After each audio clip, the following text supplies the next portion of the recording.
Innal hamdalillah nahmaduhu wa nasta'inuhu wa nastaghfiruh wa na'udzu billahi min shururi anfusina wa min sayyiati a'malina may yahdihillahu fala mudilla lahu wa may yudlil fala hadiya lahu. Asyhadu an la ilaha illallah wahdahu la syarika lah wa asyhadu anna Muhammadan abduhu wa rasuluh la nabiyya ba'da amma ba'du. Hadirin ikhwatul iman jamaah pengawasan Masjid Asyifa, alhamdulillah kalayan disarangan ku hidayah serta inayah Allah Subhanahu wa taala dina ieu kasempatan urang masih kene tiasa riung bersyukur karena nikmat-nikmat anu masih kene dipaparikeun ka urang sadayana. Ageng harapan urang sadaya ku rieu ngumpulna urang di masjid ikhtiar ngalawan berbagai macam godaan-godaan, rintangan-rintangan baik anu datang tina diri urang sewang-sewangan nu merupakan hawa nafsu atanapi tantangan rintangan anu sanesna Allah Subhanahu wa taala ngabukakeun atapi maparing ka urang sadaya berbagai macam kasayan anu nilai manfaat tina kasayan teh tiasa karaoskeun ku urang sadayana dina kahirupan alam dunia. Oge anu pasti urang berharap Allah Subhanahu wa taala maparing kasayan-kasayan rahmatna engke di yaumil akhir. Hadirin ahli pangaosan anu kuring dipihormat. Dinu ayat Al-Qur'an surat Hud ayat ke-47. Dina ieu ayat 2 istilah nama 2 bentuk anu tiasa 2 macam anu tiasa ngahindarkeun urang sadayana tina karugian, terhindar di kelompok jama-jama anu disebut ku Allah al-khosirun. Ayat ieu berkaitan oge sareng istilah nama pamulut atanapi pemahaman Nabi Nuh alaihissalam nalika anjeunna mayunan tantangan dakwah, penolakan tong boro-boro ti jalma dengan jalma anu sejet malihat kulawargana ku anjeun salah sawios putrana oge istrina ieu kalebet ka jalma anu nolak anu teu percaya teu mengikuti kana ajaran anu dicatat ku Nabi Nuh alaihissalam. Nah, Allah Subhanahu wa taala ngajanjikeun ka Nabi Nuh alaihissalam bakal nyalametkeun kulawargana tinu kajadian banjir anu kacira pisan ageun, di mana banjir ieu teh mangrupakeun azab siksaan anu dilusurkeun ku Allah Subhanahu wa taala ka kaum Nabi Nuh alaihissalam anu senantiasa menolak kana dakwah-dakwahna, teu percaya kana nilai keselamatan anu dicandak ku Nabi Nuh alaihissalam. Tah janji Allah baris nyalametkeun jalma-jalma anu iman kulawarga Nabi Nuh alaihissalam. Tapi dinu kanyataanna anu tadi disebutkeun salah sawios putrana nyata Kanaan manehna teh kalebet jalma-jalma anu ditenggelamkan ku Allah ku banjir anu ageng tadi, sehingga Nabi Nuh alaihissalam mencekurang protes ke Allah Subhanahu wa taala, mempertanyakan ke Allah Subhanahu wa taala tentang janji Allah anu rek nyalametkeun tinu siksa eta kulawarga Nabi Nuh alaihissalam. Maka Nabi Nuh teh bertanya, mempertanyakan kepada Allah, nah gitu, putrana Kanaan manehna kalebet jalma-jalma anu ditenggelamkan harosna teu salamet tinu banjir anu ageng tadi gitu. Maka Allah Subhanahu wa taala anjeunna mencek urang menyangkal. Allah Subhanahu wa taala menyangkal karena pandangan akan Nabi emutan Nabi Nuh alaihissalam. Allah Subhanahu wa taala mendengarkan di ieu ayat, a'udzubillahi minasyaitonir rajim. Qala rabbi inni a'udzubika an as'aluka ma laisa li bihi ilmun. Taya teh ungkapan Nabi Nuh alaihissalam. Saparantosna anjeunna dipaparipurina ku Allah yen Kan'an mah teu kalebet kulawarga Nabi Nuh alaihissalam. Sababna naon? Sabab Kan'an anjeunna beramal lain amal anu soleh gitu. Tah ieu anu memisahkan gitu, anu memisahkan Kan'an di Nabi Nuh alaihissalam. Teu kalebet kulawarga Nabi Nuh kusabab naon? Innahu amalun ghairu sholih. Sabab Kan'an manehna beramal lain amal soleh, teu percaya, teu iman, teu nuturkeun kana ajaran-ajaran anu dicandak ku Nabi Nuh alaihissalam. Jadi sabab ditenggelamkeun teh eta gitu. Jadi bukan berarti kulawarga anu dijamin ku Allah baris diselamatkeun di antara keluarga Nabi Nuh teh lain secara nasab, tapi secara iman gitu nya. Hubungan kulawarga keimanan. Maka sehingga Kan'an ayeuna ku Allah disiksa, ditenggelamkan di banjir anu tadi, padahal dinu kesempatan sanes Allah geus ngajanjikeun bakal nyalametkeun kulawarga Nabi Nuh, kabuktianana budakna teu salamet kusabab Kan'an teu disebut kulawarga ngabogaan nyaeta alasan mah teu iman, teu percaya karena ajaran-ajaran anu dicandak ku Nabi Nuh alaihissalam. Maka saparantos Nabi Nuh dipaparin terang ku Allah Subhanahu wa taala ngeunaan alasanna naha Kan'an teh teu disalametkeun, maka Nabi Nuh teh ngadawuh, qala anjeunna ngadawuh, rabbi inni ya Allah saestuna kaula a'udzubika kaula nyalindungkeun diri ka anjeun an as'aluka ma laisa li bihi ilmun, pikeun nyuhunkeun ka anjeun tinu naon perkara anu kaula hakikatna teu apal gitu nya kana eta perkara. Nah, jadi di antawis anu teu kuninga Nabi Nuh dinu masalah ieu mah nganggap yen Kan'an teh sebagai kulawarga anu pasti ku Allah disalamatkeun. Jadi nganggapna anjeunna kulawarga nasab, padahal anu dimaksud ku Allah Subhanahu wa taala nyaeta anu disebut kulawarga teh di dieu mah anu disebut asyirah di dieu mah nyaeta ahli dengan asyirahnya, tapi ahli di dieu mah nyaeta anu sama tauhidna, anu sami ayeuna akhlakna, ibadahna sareng Nabi Nuh alaihissalam. Kan'an teu kalebet. Maka Nabi Nuh anjeunna munajat berlindung ka Allah tinu permintaan dirina anu teu berdasarkan ilmu tapi lain hakikatna. Wa illa taghfirli wa tarhamni aku minal khasirin. Ta ieu anu digaris bawahi ku simkuring. Jeung lamun mah teu aya panghampura ti anjeun kahiji. Kaduana wa tarhamni teu aya rahmat ti anjeun aku minal khasirin. Maka pasti kaula bakal kagolongkeun di antara jalma-jalma anu rugi. Daya anu rek dibahas gitu nya, anu rek dipanjang lebarkeun tentang bahasan istighfar, magfirah sareng ayeuna anu kaduana rahmat di Allah Subhanahu wa taala mangrupakeun dua hal anu matak nyalametkeun jalma, anu matak ngaluarkeun jalma tinu label tinu cap di Allah Subhanahu wa taala kaum atapi jalma-jalma anu rugi gitu. Rugi di mana? Bisa di dunia atapi di akhirat gitu. Pasti di akhirat mah kalebet jalma-jalma anu rugi di mana jalma hirup di alam dunia manehna jauh tinu magfirah sareng rahmat Allah Subhanahu wa taala. Hadirin ahli pangaosan anu kuring kuring dipihormat.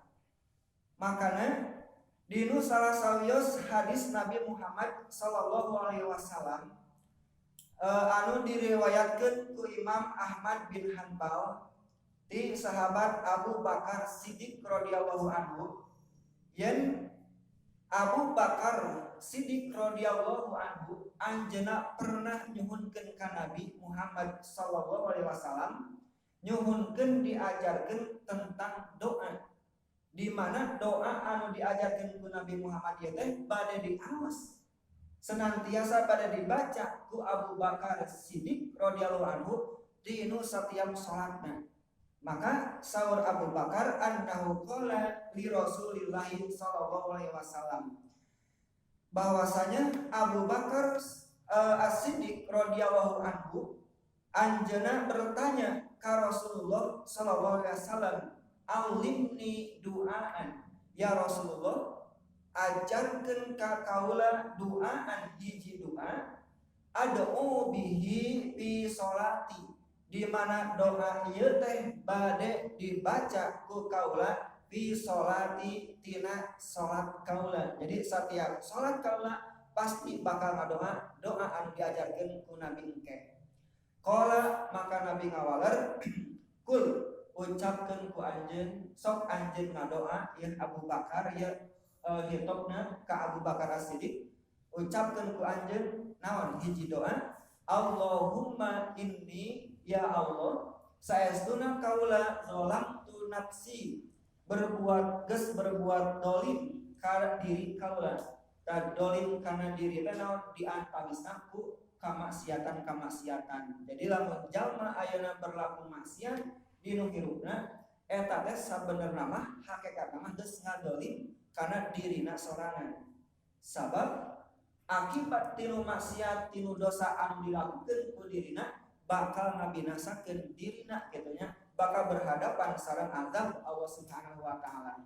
Maka dinu ieu kalimat doa teh Allahumma inni dolamtu nafsi dzulman kasiron, ya Allah kaula geus ngalakokeun dolim kana diri kaula ku kadoliman anu ageung, wala yaghfirudz dzunuba illa anta, jeung teu aya anu tiasa maparin ampunan kana dosa-dosa illa anta kajaba anjeun, faghfirli maghfiratan min ladunka, maka paparin ka abdi min indika ti sisi anjeun teh naon nyaeta maghfirah ampunan, warhamni jeung bare rahmat abdi, innaka antal ghafurur rahim, saestuna anjeun teh zat anu maha pengampun anu maha penyayang. Tah dinu ieu doa teh diselapkeun nyaeta urang minta ka Allah Subhanahu wa taala kahiji maghfirah, kaduana rahmat ti Allah Subhanahu wa taala.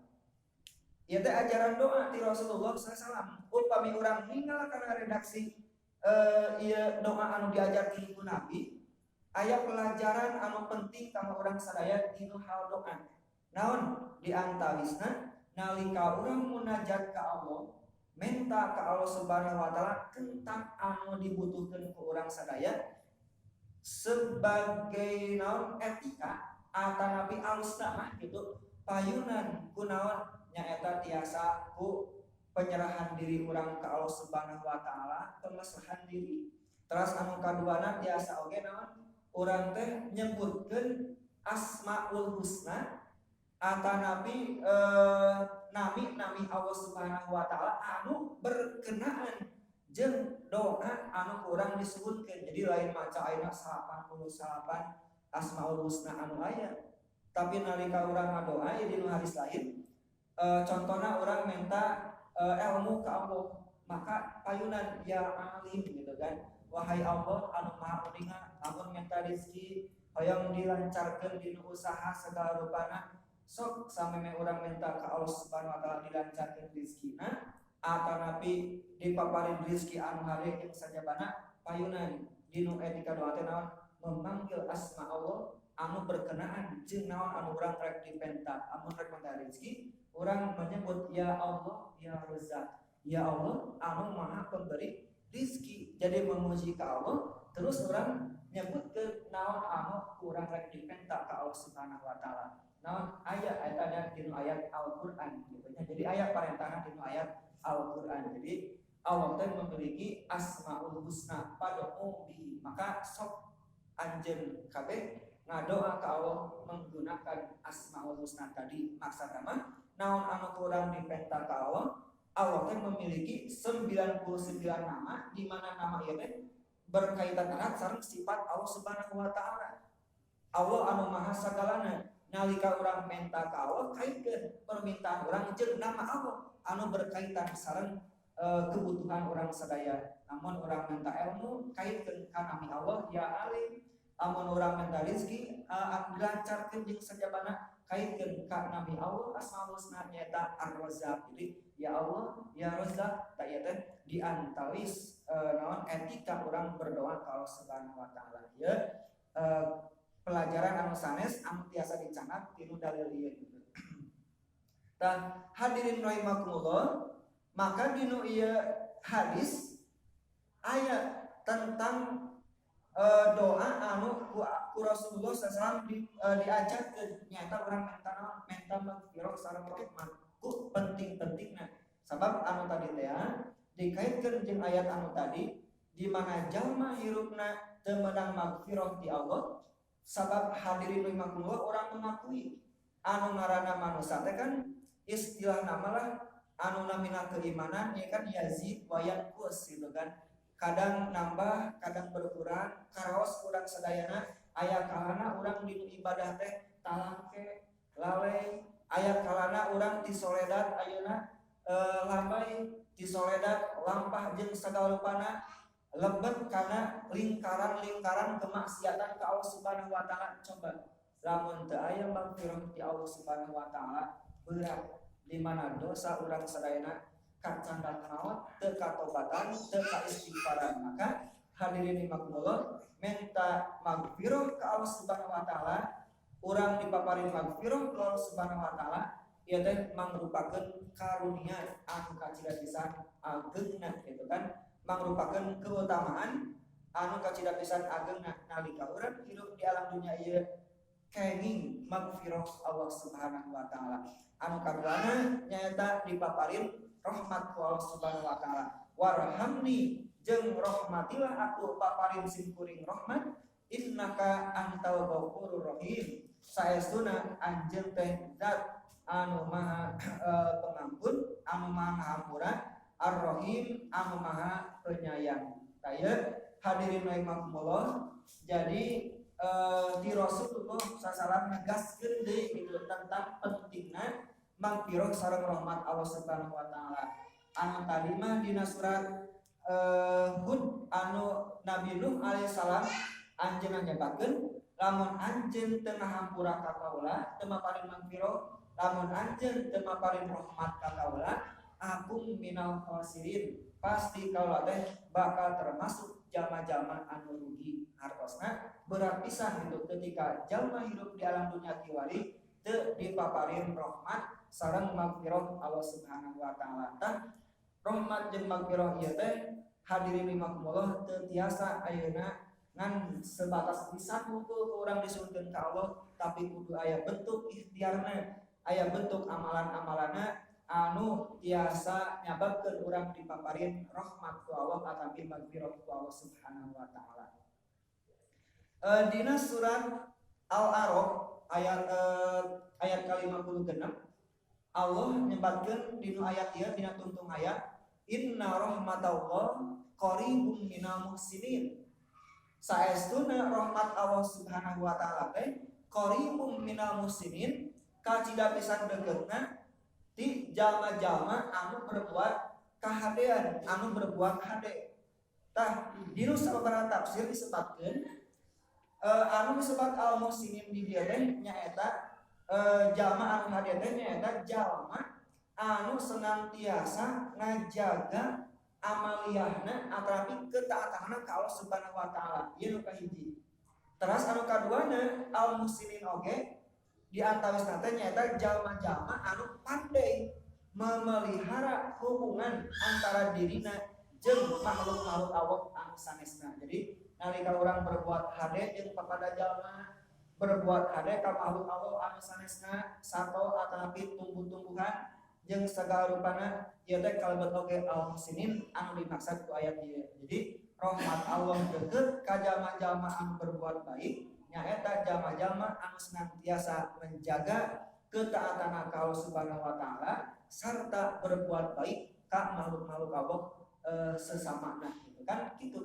Jadi tercukup ayeuna urang ibadah ka Allah hungkul, tercukup ayeuna urang beres hubungan sareng Allah Subhanahu wa taala, tapi oge kudu disampurnakeun nyaeta kumaha hubungan hade antawis urang jeung papada manusia, antawis urang sareng makhluk-makhluk Allah anu sanesna. Jadi ulah ayeuna kena kasato urang berlaku teu wajar gitu kan, anu teu layak dilakukeun nyiksa binatang ieu kan teu kenging gitu kan, kecuali lamun urang maehan sato teh di mana satu eta ngaganggu, contoh orai jeung sajabana anu matak ngaganggu karena kasamatan urang ieu terjadi masalah. Tapi lamun ayeuna aya contohna beuki kurang aya alasan gitunya anu sargi ujug-ujug dianiaya ini kan teu kenging sampaikeun ka aya Rasulullah nyebatkeun hiji jalma lebet ka neraka ku sabab ucing gitu. Naon anjeunna ngurung ucing ngukut ucing tapi teu diparaban teu di ayeuna dipusti-pusti sampaikeun ka parehna eta ucing, maka eta teh tiasa nyababkeun jalma ieu teh lebet ka neraka. Sok sanaos ayeuna hubunganna jeung Allah caket, ibadahna terjaga, ketaatanna benar-benar terjaga, tapi lamun awon sareng makhluk Allah, binatang komode jeung manusia, ieu teh teu cukup gitu kan pikeun nyalametkeun atapi nganterkeun urang ka surgana Allah Subhanahu wa taala. Sehingga Rasul nyebutkeun atadruna ma muflis. Nah anjeun arapal saha jalma anu rugi? Maka para sahabat dina waktu harita kasereman ngawalar teh kaula apa? Jalma-jalma anu muflis, jalma anu rugi teh malah dirham nyata di antara kami anu teu ngabogaan deui dirham, teu ngabogaan deui dinar, beak hartana, rugi usahana jeung sajabana. Tapi saur Rasul lain eta anu dimaksud muflis ku kaula.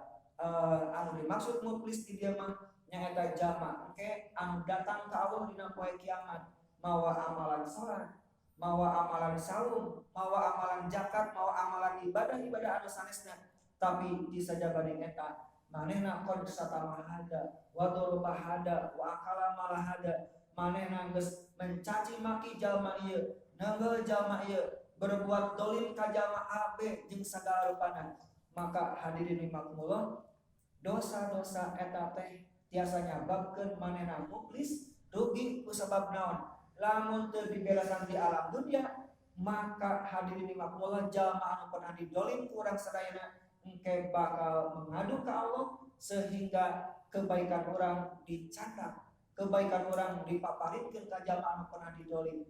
Masih kene loba jalma anu didolim kahadian urang geus peak, maka kasalahan-kasalahan dosa-dosa anu pernah didolim ku urang sadayana dibikeun ka urang sadayana. Tah rek teu rugi kumaha, maka Rasul nyebutkeun jalma anu kitu jalma anu muflis gitu. Jadi anu loba ibadah di alam dunia tapi teu pinter ngajaga sikap jeung sagala rupana sehingga loba kedoliman anu dilakukeun ku dirina ka papada manusia atapi makhluk Allah anu sanesna.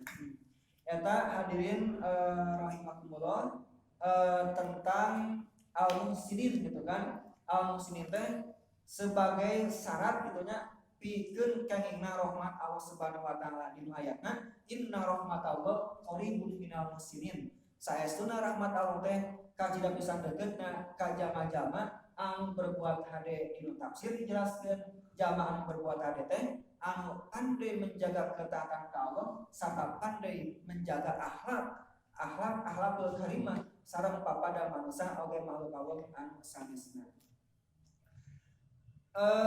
Hadirin ahli pangosan anu kusim kuring dipihormat, dinu salah sawios hadis atanapi ayat Al-Quran surat Maryam ayat ke-44 di dia Allah negaskeun tentang penghalang jalma kenging rahmat Allah Subhanahu wa taala. Secara tersirat pemahaman tinu ayat, tinu redaksi ayat, ya abati wahai bapakku la ta'budis syaitan, omat anjeun ulah rek ibadah ka setan. Inna syaitona kana lirrahmani asiya, sabab saestuna setan teh ka zat lirrahman ka ar-rahman asiya bener-bener manehna teh kedurhaka gitu. Tah penyebutan maksiat di dia hartosna kan ayeuna sirik kemaksiatan ka Allah Subhanahu wa taala dikaitkeun sareng nami Allah Ar-Rahman. Sifat Allah Ar-Rahman. Rahman kaituna kan tiasa aya ngaluarkeun kecap rahmat jeung sagala rupana. Jadi dikaitkeun kana kecap rahmat di dieu mah Rahman gitu kan. Ieu teh nuduhkeun yen kamaksiatan anu dilakukeun ku jalma urang ulah berbicara tentang jalma-jalma kafir. Sabab tos jelas ari jalma kafir mah pasti maksiat ka Allah Subhanahu wa taala. Ieu mah jalma anu iman gitu kan. Jalma anu beriman ayeuna berbuat maksiat ka Allah Subhanahu wa taala, maka kemaksiatan anu dilakukeun ku dirina